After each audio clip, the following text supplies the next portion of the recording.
good? What's good? What's good? This is your boy, Tone DeShields II from Chalk It Up Sports, where no matter if we win or if we lose, we just got to charge it to the game.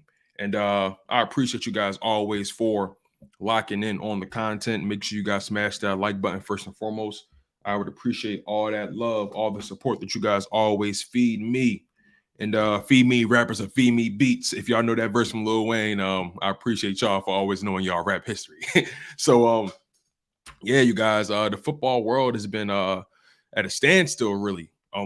We all know what's going on with the Damar Hamlin situation. Buffalo Bills safety suffered from cardiac arrest on the football field after taking a pretty routine hit. From T. Higgins, they collided, and it didn't seem like a catastrophic collision. And then you saw Damar Hamlin pass out essentially, and he had to be resuscitated on the field, and so on and so forth. So, as of right now, he's still in the ICU.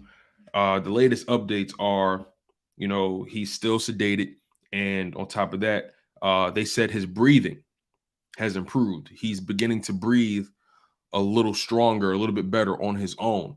They had him on a ventilator that was helping him breathe 100% of the time. Now it's only providing 50% breathing support. I'm not a doctor. I don't really know necessarily what that means, but essentially what it means is he's beginning to breathe a little bit more on his own. So, prayers and love and support is continued to be sent his way, his family's way. I personally can't imagine, watching your loved one, play a game of football, play the game they love, and all of a sudden now they're in the ICU dealing with a heart problem, breathing issues. People tear ACLs all the time. People break legs. People, hurt shoulders. People suffer from concussions, neck injuries. Some people become paralyzed from the game, right? But, this is my first time actually covering a situation where someone's life is truly in jeopardy. A guy that had to receive CPR on the field. So that was pretty scary to watch. So again, not much to really update on it. Just the fact that he's breathing a little bit better. And that's a positive sign for what I'm hearing, from what I've read. I believe his father spoke. I believe his uncle spoke. And the unfortunate thing is, you're hearing a lot of different conflicting reports about his situation. But I think ultimately what we all can agree on is that, prayer is needed, love is needed, compassion is needed, patience is needed. And it's going to be really fascinating to see where the NFL goes from here. Some people believe the game should have still been played. Some people believe the game was rightfully postponed. Some people believe the game should be rescheduled for a later date. Some people believe the game should just not be played at all. And I don't really have an answer. I don't really have a strong opinion because, it's the AFC, so it doesn't necessarily affect the Philadelphia Eagles direct as it stands right now. But what it does affect is those top three seeds in the AFC, the Chiefs, the Bills, and the Bengals. And those teams were pretty much in a deadlock for that number one seed. They all were trying to lock up that number one seed. And if that game isn't played, the Kansas City Chiefs will automatically get the number one seed. And, from a competitive standpoint, I don't think that's really fair. From a competitive standpoint, we've addressed Damar Hamlin's health, and his health is at the forefront, and that's what matters the most. So I don't want you guys to think I'm conflating the issues. We can discuss Damar Hamlin and also discuss the football implications as well, without being considered heartless. That's just the reality, right? So how does this situation affect the NFL going forward?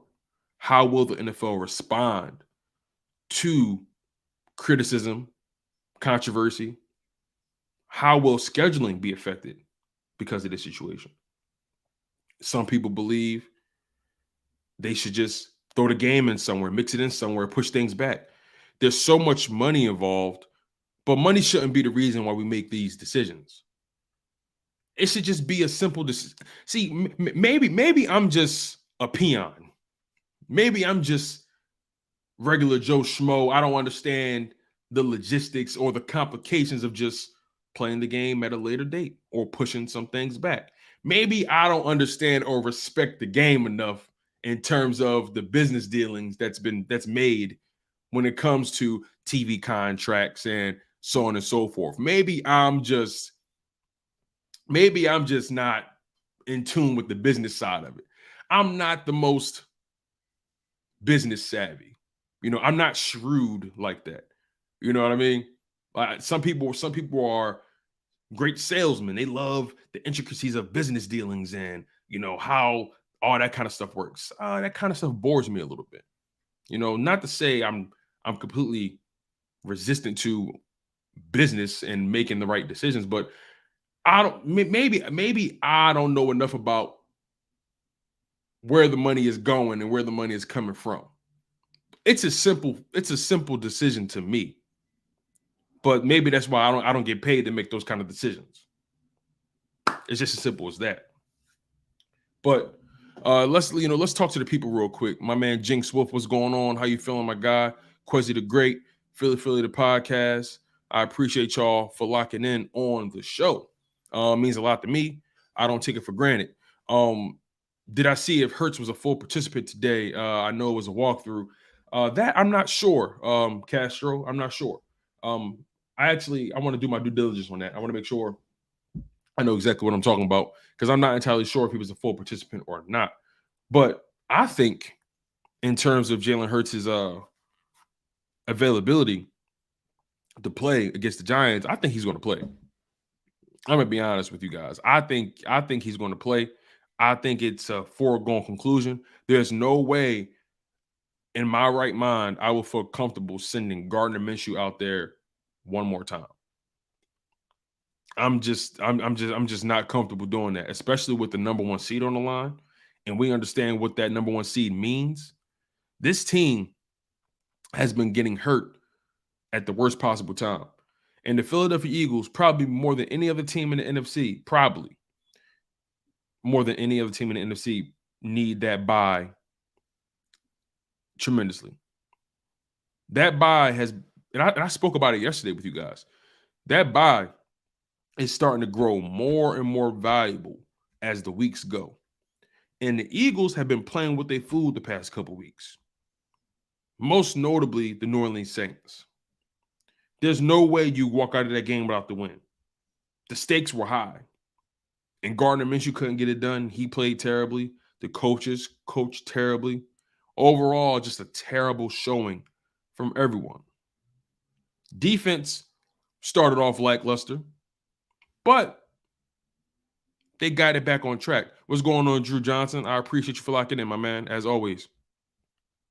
But this game is a must-win, just how the Saints game was a must-win. There was a lack of urgency. And Jalen Hurts returning this Sunday against the Giants is paramount to me. I think he has to play. Now, what does that look like? What's the game plan? Right?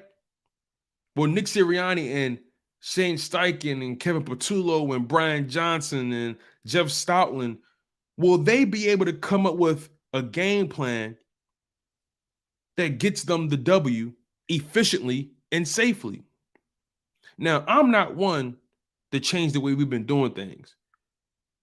If we're going to win, we got to do what got us here. And I don't want to take away Jalen Hurts' superpower. I don't want Jalen Hurts to play scared out there. I don't want Jalen Hurts to play measured out there. Obviously, protect yourself at all times, just like boxing. Protect yourself at all times. But in terms of just changing his play style or making him something that he's not, I'm not with that because that's how mistakes happen.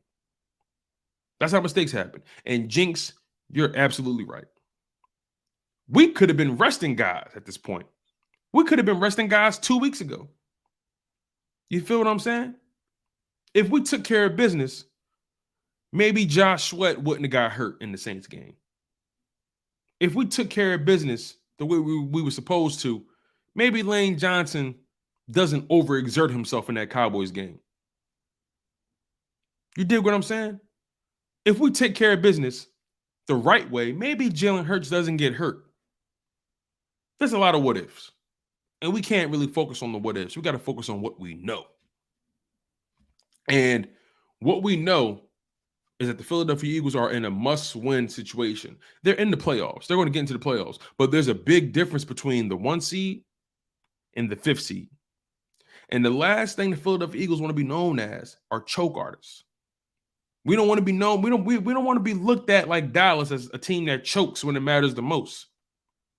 We don't want that. We don't want that stigma. We don't want that stamp on the Philadelphia Eagles resume. So I think it's going to be really interesting to see how this plays out, right? We need to find out how it plays out. It's going to be imperative for Jalen Hurts to be available against the Giants. Now, here's the situation. The Giants have already locked up their spot. If the Giants play week 18 against us with the ego, then they're probably going to start their guys for most of that game. But if they play it with the intent of resting guys and understanding that their situation doesn't change regardless of the outcome, then maybe they rest guys and maybe we get out of there with an easy victory. Now, granted, we did blow them out a handful of weeks ago. We made them look very silly a handful of weeks ago. So it all remains to be seen. If I had to make an educated guess, I think Brian Daboll is going to play his starters in that first quarter. Maybe the first couple series. You never know how it may get cut down, but I think Brian Daboll plays his starters the first quarter. Maybe Daniel Jones for a drive. I don't think Saquon Barkley plays at all. I don't think their veterans play at all. But I think some of their young guys who could use they can use the extra momentum, they can use the extra confidence. I think he plays them. But I don't think they play their key guys, their starters, in that, after the first quarter. You know what I mean? So this is a grand opportunity for the Philadelphia Eagles to snatch the number 1 seed. You got to take advantage. You can't miss out on an opportunity like this. I'm pretty sure you guys would agree. Another thing that's been on my mind is the team morale. The Philadelphia Eagles morale hasn't been the same since Jalen Hurts got injured. The team morale has been lacking. The body language hasn't been as poppy. They haven't played with that same bounce, in my opinion. One player that stands out to me in terms of body language and just how he's carried himself is A.J. Brown. And I'm not saying A.J. Brown is at fault for anything, but and also Miles Sanders, right? I'm not saying those guys are at fault for anything. But what I'm saying is those guys miss Jalen Hurts. It's obvious. That Saints game put the nail in the coffin from my perspective. Watching how A.J. Brown, handled his post-game interview and Miles Sanders, those guys look frustrated. They look frustrated. They look like they can't wait for Jalen Hurts to come back. And I just know that they know Gardner Minshew is not that guy. And he's been holding them back. And they know it. But the situation is what it is. Jalen Hurts is injured, and I expect him to come back. Jalen Hurts' impact on his team from a morale perspective, from a leadership perspective, can't be measured, can't be quantified. I agree with you, MB. I think he'll be back. Now, how will he participate in practice? This goes back to Philly the podcast's point. Was Hurts a full participant through walkthroughs? And Drew, he says A.J. Brown is the guy that says when no one else will. He may be the thermometer of the team. Look, you might be on something, Drew. And let me put it to you like this.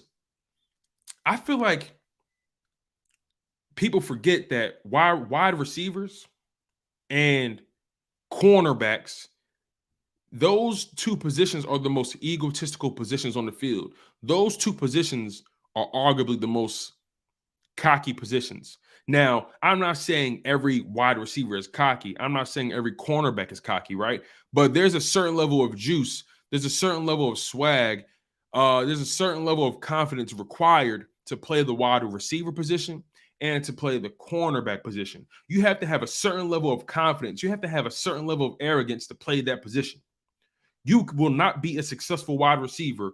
You will not be a successful cornerback if you don't have a certain level of arrogance. And I mean that respectfully. There are some positions that allow you to be passive, that allow you to fly under the radar. But there are some positions where you got to have a certain juice about you. You got to have a certain confidence about you, a certain swagger. You dig what I'm saying? And I think those top two positions are the wide receiver position and the cornerback position. So I say all that to say, yes, A.J. Brown is a team guy.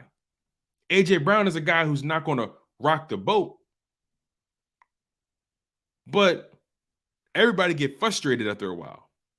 Everybody is human. And as a wide receiver, best believe when wide receivers speak, everyone pays attention. Everyone's always waiting for that one shoot to drop when wide receivers get frustrated. When wide receivers get frustrated, the whole team knows it. The whole team hears it. You know what I mean? And A.J. Brown is a team guy. He doesn't rock the boat. He's been very judicial throughout this entire season. But I say all this to say, don't get it twisted. Don't take his kindness for weakness. You know what I'm saying? And Drew, I'm glad you said that. A.J. Brown has been vocal since he got here, right? But in my opinion, it hasn't been the most egregious things, right? A.J. Brown has been vocal. I stand slightly corrected, Drew. Thank you. I appreciate that. A.J. Brown has been vocal on Twitter. You know, he takes little digs here and there at the Titans back then. You know, he's a character. A.J. Brown is a character. You know, he's a fun-loving guy. But my point is, though, he doesn't really rock the boat amongst his teammates. He's not a distraction amongst his teammates. I think we all can agree with that. Shout out to Lala D for being here. Shout out to MB for being here. Ryan Rowe, Drew Johnson, Jinx Wolf. Appreciate you guys. We got 12 people in the live chat. I appreciate all the support. Continue to smash that like button on the way in. If you're on the way out, hit that like button as well. I appreciate all the love and support. But A.J. Brown, you know, he's not a guy that likes to rock the boat. I think we all can agree with that. He's a team guy. But don't think he won't call somebody out in the most humblest ways, in the most humble way possible. Even Devontae Smith, he's not going to rock the boat either. That's not even his personality type. He's not loud, but he is a wide receiver. And like I told y'all, wide receivers there's a certain level of arrogance and confidence you have to play those positions. And if a wide receiver gets frustrated enough, he will say something. But like Drew said, I like it. I like it. I like my athletes with a little swagger, man. I like my athletes with a little level of arrogance, cockiness. You know what I'm saying? I like what Jair Alexander did to Justin Jefferson. I like that he told him what he was going to do to him. He did it, and then after he did it, he addressed it. I like shit like that. I'm gonna be honest. I like players that talk trash and they back it up with the Brinks truck. Beep, boop, boop. Hey, throw it in the back. I like guys that back up the trash talk. I like garbage men. You feel what I'm saying? Pause. Like, you know, I like guys that take out the trash. I can't front. I'm not going to sit here and pretend when certain guys talk trash, I'd be like, let's go. What rubs me the wrong way, though, is when people talk trash and they are not those guys. That's where it gets real shaky for me. So if you're going to talk the trash, make sure you that bull. Make sure when it's time to put up or shut up against certain players, you do it. You do it. Because in Justin Jefferson's case, and I know I'm kind of digressing a little bit because we're talking about A.J. Brown. But in Justin Jefferson's case, him and Jair Alexander, I think they have like a football beef. I don't think nothing serious, but a football beef, right? A rivalry. And Jair Alexander, so far, he's got the better of him. And then Darius Slay, we saw what Justin Jefferson did to him. So it's important on the guy's resume of not just what you do, but who you do it to, who you do it against. You know what I mean? You could have all the yards in the world, but if you eating on guys that's not even on your level, and then when it's time to go up against guys that's on your level, if not higher, you fall off. I got to question your resume a little bit. So, look, ultimately what I'm trying to say is, you guys, this team is missing Jalen Hurts. And Jalen Hurts is the guy that keeps this team level-headed. You see, Jalen Hurts' value goes beyond the turf, goes beyond the football field, right? His value is keeping guys focused on the main thing, keeping the main thing, and that's not easy to do. When guys are high profile, when the stakes are getting higher and higher, and guys start to play a little tight. And when you don't have the right guy behind center, keeping you guys level-headed, focused, or even if you don't have the right personality type at the head coaching position, things start to fall apart. You see, Jalen Hurts' role on this team goes beyond the white lines, goes beyond the chalk. We all understand how passionate Nick Sirianni could be. Nick Sirianni is one of the most passionate head coaches I've ever seen.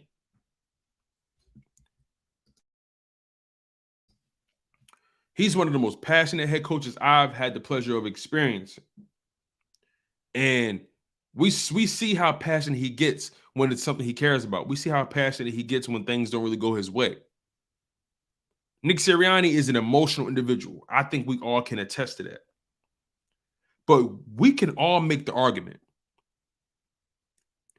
And you tell me. I think you and I can make the argument that Jalen Hurts has been the stabilizer on this roster. Can we all agree on that? That Jalen Hurts has been the stabilizer. He's the reason why this team has kept their composure. Because I strongly believe there are moments where Nick Sirianni just gets ahead of himself emotionally. I believe that. And Jalen Hurts' personality type prevents that from affecting the team in a negative way. There's a yin and yang to this thing. There's always a yin and yang to this thing. And they say opposites attract. They say you want someone to be your equal, or you want someone to kind of balance out your weaknesses, balance the highs with the lows. And I think that's where Nick Sirianni and Jalen Hurts mesh perfectly. Nick Sirianni is the emboldened, brazen, passionate guy. Jalen Hurts is the calm, cool, collected, smooth criminal. And it balances and it works. But what happens when you take away Jalen Hurts? What happens when you don't have that regulator to keep the emotions in check, to be the perfect bridge between head coach and team? That's what Jalen Hurts essentially is. The perfect bridge, the perfect regulator. He's the great equalizer between roster and coach. That's my opinion, though. And you take Jalen Hurts out of that, now if the coach gets a little tight, if the coach gets a little too emboldened or a little too impassioned, then the players get a little jittery. They get a little nervous. They start to not feel as in control. And you can make an argument that Jalen Hurts has covered up for a lot of this coaching staff's deficiencies and inefficiencies. Savvy B, welcome to the show. He says, the type of player Jalen is makes up for shortcomings on the field. The type of person he is makes up for shortcomings in the locker room, on and off the field. I agree with you on that. I agree with you on that 150%. Jalen Hurts is the type of guy that knows how to make. Jalen Hurts is the type of guy that knows how to put a giant to sleep. Jalen Hurts is the kind of guy that you in the trenches with, and the bullets is flying. The bullets is going all over the place. And meanwhile, everybody else getting nervous, he's just sitting there, biding his time, waiting on the moment to lead his team, to lead his guys home to the promised land. You need a guy like that. Everybody can't be emotional. Everybody can't be the high energy guy. You're going to need some people to be able to regulate that. And that's who Jalen Hurts is, and that's who he has been. Nick Sirianni can be emotional. And when you're emotional, it can influence your decision-making. And decision-making is going to be so paramount when this team gets into the playoffs. Because when you're in the playoffs, you got one shot at this thing. You got one crack. And if you fudge up the money, if you muck that money up, you'll be packing your bags and you'll be in Cancun. Nick Sirianni and his coaching staff, they have to be on the same page. This is a serious matter. I'm not telling you guys to panic. I'm not telling you to lose faith in the coaching staff. I'm not telling you to lose faith. But what I am saying is that this is very serious. And the Eagles are in a position to win a Super Bowl. Every team is dealing with injuries. Every team is dealing with something that they don't want to deal with. Every team. So I'm not going to make excuses for not having Lane Johnson. I'm not going to make excuses for the Eagles for not having Avonte Maddox or C.J. Gardner-Johnson right now or Josh Sweat. I'm not going to make excuses. Now, sure, does losing those guys make this team less formidable? Yes. Yes. But this team is talented. This team is deep. And I'm not giving the Philadelphia Eagles an out for not getting the job done. Because this team has what it takes. They have what they need to be able to compete for a Super Bowl.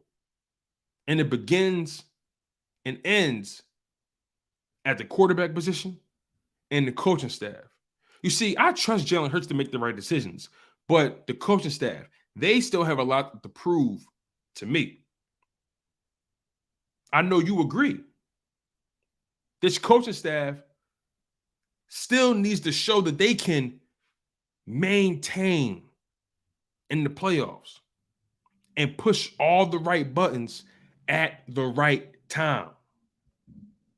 That's what's going to separate the real from the fake. That's what's going to separate the contenders from the pretenders. I was talking about this on Jacob Sports.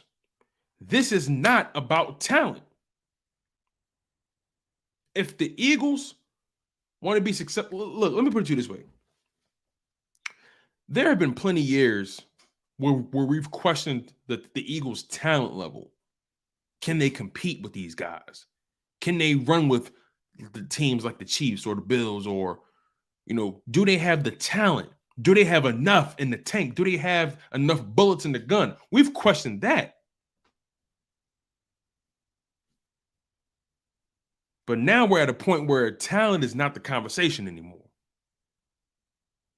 Talent is not the crux of the argument. Now it's about execution, coaching. Some people feel if Doug Peterson's staff had his hands on his roster, they'd be better off. It still remains to be seen because this is the first real shot that Nick Sirianni and his staff has had at a Super Bowl. Last year, the team went 9-8, was one and done in the playoffs, lost to the Buccaneers. Can't get mad at that outcome, really. Can I get mad at the way it went down? Sure, but not mad at the outcome. It was honestly what I thought was going to happen. But you have a chance to lock up the number one seed. You have a chance to have the playoffs run through Philadelphia. at least the NFC side. You have a chance to make that run through Philadelphia, and you don't want to miss out on that kind of opportunity. You missed out on locking it up against the Cowboys. Okay. You missed out on locking it up against the Saints. Okay, I'm getting a little worried. You screwed this up against the Giants? You dropped from the number 1 seed to the 5th seed? I don't know.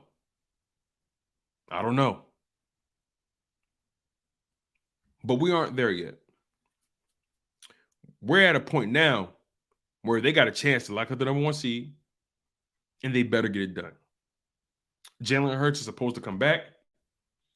How effective will he be? I'm not entirely sure. But what I do know is his presence is going to change everything. His presence alone is going to change the way they move. It's going to change the way they respond to adversity. It's going to change everything. So I have some news from what I'm reading here. CJ Gardner-Johnson and Robert Quinn will be activated today for practice and can return Sunday. That's big. That's big news. That's big news. That's tremendous. Excuse me, you guys. Sorry about that. I'm still getting over this cough, but that's tremendous. CJ Gardner-Johnson and Robert Quinn will be activated today for practice. And I spoke about this. I spoke about when Josh Sweat went down, expect a Robert Quinn sighting. Expect Robert Quinn to be used. And I think CJ Gardner-Johnson is going to play in that Giants game. Now, to what extent, I'm not entirely sure. Maybe they rotate him out. Maybe they put him in. I don't know what situation they're going to put him in because he's coming off the lacerated kidney, and we'll see what happens. But bringing CJ Gardner-Johnson back, bringing Robert Quinn back off of IR, that's a big deal for the Philadelphia Eagles. Like I said, this isn't about talent. This Eagles team is deep. This Eagles team is deep. Now, Avonte Maddox, I'll be honest with you guys. I don't think he's coming back for the playoffs. I think Avonte Maddox's season is over. That's what I honestly think. And I think what's going to happen is they're going to move CJ Gardner-Johnson to the slot and keep Reed Blankenship and Marcus Epps at safety. That's my assumption. Because I don't trust Josiah Scott in the long term. I know he made a play last week against Andy Dalton and the Saints, but it's Andy Dalton and the Saints. So I think the best course of action is putting CJ in the slot, which will allow them to play more man-to-man and not rely so much on the zone. And I think that's been the downside of this defense since CJ Gardner-Johnson got hurt. Him not being there has forced the Philadelphia Eagles to play a lot more zone because they don't want to compromise a lot of these young guys, the guys who lack most of the experience, the guys that don't have the same amount of experience as a Darius Slay or James Bradbury or a Maddox or CJ Gardner-Johnson. Right? So expect Charles Gardner-Johnson to be in the slot. Again, that's my expectation. And then Robert Quinn. I understand he hasn't been the most effective. I know a lot of people feel like that trade was a waste, and we didn't have to send our pick over there. I know a lot of people feel that way, but this is why you brought him in for moments like this. Josh Sweat went down. You have a bona fide pass rusher who maybe is experiencing a down season. Yes, he's long in the tooth, but he just had 18 sacks last year. That just doesn't disappear to me. That doesn't disappear. That cough, man. I hope all you guys are staying healthy during this during this season as well, man. It's a lot of things. It's a lot of stuff going around. Make sure you guys also smash that like button. I appreciate all the love and I appreciate all the support because I don't take it lightly. And I think you guys are truly, truly vital to the success of this show. Some people don't want to say that to the people. Some people don't want to give the people that much credit. I personally don't give a damn. I think it's important to show love to the people. I think it's important to tell the people straight up, this train don't move without you. That's the kind of power you guys have. That's the kind of power you have. Yeah, I'm talking to you. I'm talking to you, the guy that's at work on his lunch break. I'm talking to you, the guy that's, or the lady, the guy or the gal in their car, maybe driving back from their lunch break, maybe driving towards their lunch break. Maybe they got a lunch date. Maybe they on the clock still. Whatever it is, whatever you're doing, whatever your walk of life is, I'm talking to you. You have power. And you make this ship go. So make sure you guys smash that like button. I appreciate all the love and support. We're going to take a 24-second break. 24 seconds exactly, right? I'm going to catch my breath. I want to drink some water because this cough is starting to catch up with me. So don't go anywhere, you guys. Smash that like button. I'm your guy, Tone DeShields II from Chalk It Up Sports, where no matter if we win or if we lose, we just got to charge it to the game. We'll be back in 24 seconds. Don't go anywhere.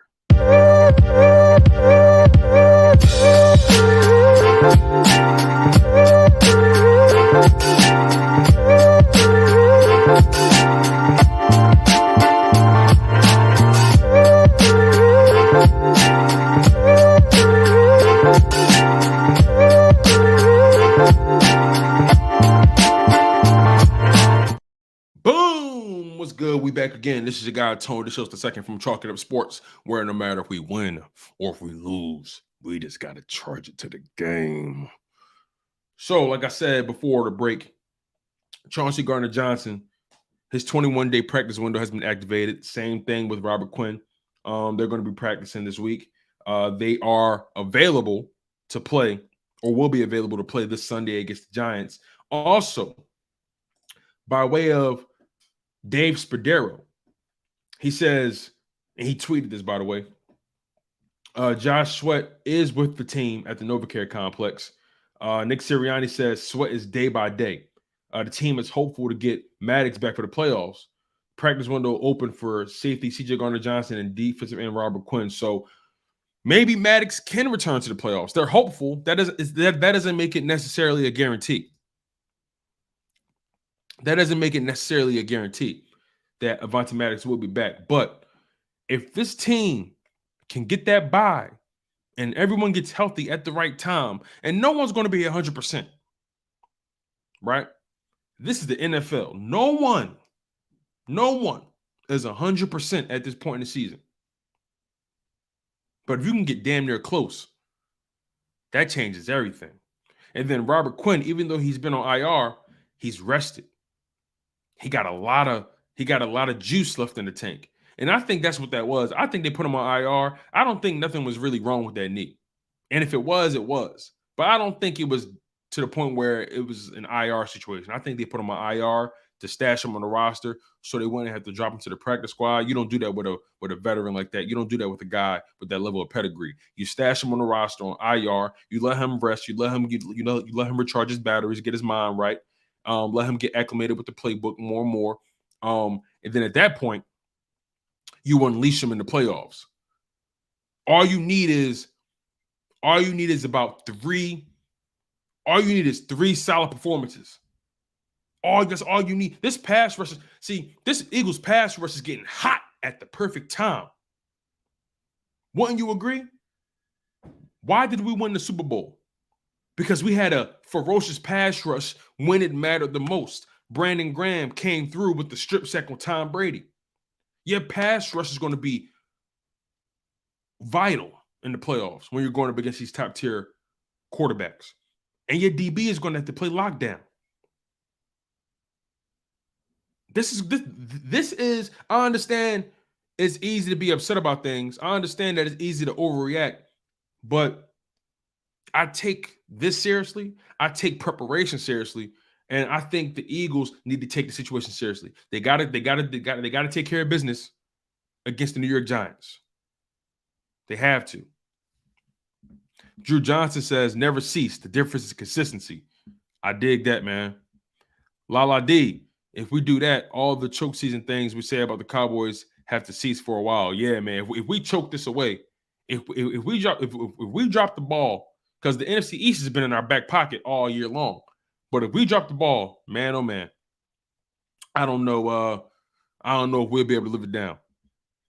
Savvy B says, I think Peterson's staff would have had Minshew more prepared. Not saying we would have for sure won, but I don't think Gardner just suddenly forgot how to play football. Yeah, it looked weird to me. It looked weird to me. Drew Johnson says, so in my opinion, Robert Quinn probably comes over with a knee issue. The film says Robert was a closer getting sacks. I see what you're saying. Like, maybe Robert Quinn came over with a nagging knee, and the Eagles said, he doesn't have that burst. Let's put him on IR. Let's get him healthy, and then we'll unleash him in the playoffs. And obviously we want Josh Sweat back, but the fact that you have Robert Quinn in the tuck, that's a blessing. That's a blessing. You got CJ Gardner-Johnson coming off IR. That's a blessing. And from what I'm reading, Jalen Hurts will participate in the walkthrough. That's what I'm hearing. Brandon Lee Gouton from Bleeding Green Nation. Shout out to him. He does great work. Brandon Lee Gouton says, Nick Sirianni says the Eagles are taking Jalen Hurts' readiness to play against the Giants day by day. Says they don't have to make a decision yet. We'll see how it goes this week. He's playing. Let's not BS. Let's not play. Let's not pussyfoot around this. He's playing. He's going to play. I'm not falling for the reindeer games anymore. This coaching staff has been stringing us along for the past couple weeks when it comes to Jalen Hurts. I'm not falling for the old banana in the tailpipe trick again. He's playing. Jalen Hurts is playing. If they want that number 1 seed, they're going to play his ass. Drew Johnson, he says, I also feel Josiah Scott would be better in man. We played man and our defense played better against Dallas and New Orleans. That's a good point. That's a good observation, Drew, because when we actually allow our corners to play corner, they're pretty good, right? When we allow the cornerbacks to actually be who they are, they're pretty good. Now, James Bradbury is a more natural corner. He's a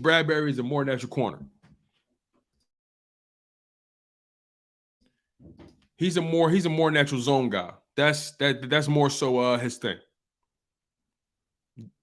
Darius Slay not afraid to play man to man. But you brought up a good point, Drew. These corners played better in man to man. The thing is, you play man to man, you got to trust your DBs. And I think Jonathan Gann has been a little afraid or a little gun shy about playing man to man because he hasn't had Chauncey Gardner-Johnson in the safety spot, to cover things up. Still Reed Blankenship is a work in progress. Marcus Epps, still a work in progress. They still have a long way to go in terms of being top-notch coverage safeties. But with Chauncey Gardner-Johnson coming back, they have options.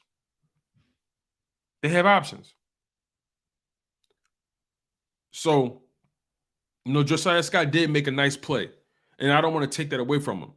And history has shown us Josiah Scott plays a lot better when he has time to prepare instead of getting thrown in. He doesn't really do well with just stepping in and adapting to the moment. That's not his specialty. But if you give him time to prepare, if he knows he's starting, if he knows he's playing, he's a different player. But I still think Josiah Scott can be a liability at times. No disrespect to him, but I just think at times he could be a liability. I think you have a better chance at seeing Chauncey Gardner-Johnson in that slot. But then again, knowing the way this coaching staff does business, they might put Chauncey Gardner-Johnson back at safety. You know what I mean? And keep Josiah Scott in the slot and just protect him. I don't know. We'll see. But I think I think overall, though, Jalen Hurts is playing. And I'm looking forward to seeing my man back in action. I'm looking forward to it. So that's all I really have for you guys today. We're going to be live again tomorrow at 12:15 p.m. Eastern time, same time. We're going to be live again tomorrow. And I appreciate all the love and support that you guys continue to provide to the show. Make sure you guys smash that like button. Make sure you guys continue to comment below. If you're watching this after the fact, man, I appreciate you guys so much. So I'm your guy, Tone DeShields II. I will be live again tomorrow, 12:15 p.m. Eastern time. I'll see you guys then. You guys were locked in on Chalk It Up Sports, where no matter if we win or if we lose, we just got to charge it to the game. Fly Eagles fly. And peace out.